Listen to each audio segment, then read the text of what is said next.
மாவட்டம் காட்டூர் அருகே break failure ஆனதால் கட்டுப்பாட்டை இழந்த அரசு பேருந்து சாலையிலிருந்து விவசாய நிலத்திற்கு மேல் பாதியளவு அந்தரத்தில் தொங்கியபடி நின்றது.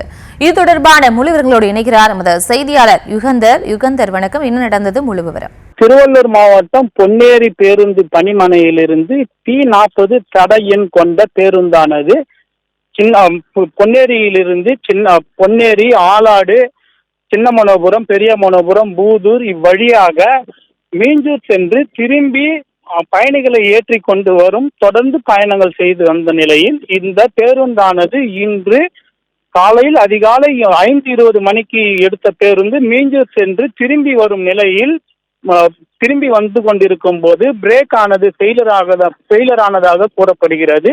இந்த நிலையில் கட்டுப்பாட்டை இழந்த பேருந்தானது மதில் சுவர் மீது முட்டி அதன் பின்பு பயிர்களில் அந்தரங்கத்தில் தொங்கும் காட்சிகளானது இப்போது நமது சேனல் ஒளிபரப்பாகி வருகிறது. இதன் நோக்கம் என்னவென்றால் 40 வருடங்களாக ஒரே பேருந்தை மட்டுமே இயக்குவதாகவும் இதில் பணிபுரிந்த 2 நடத்துனரும் 2 ஓட்டுநரும் பணியிடம் ஓய்வு பெற்று சென்றுள்ள நிலையிலும் இப்பேருந்தானது வழித்தடத்திலேயே சென்று கொண்டிருக்கிறது.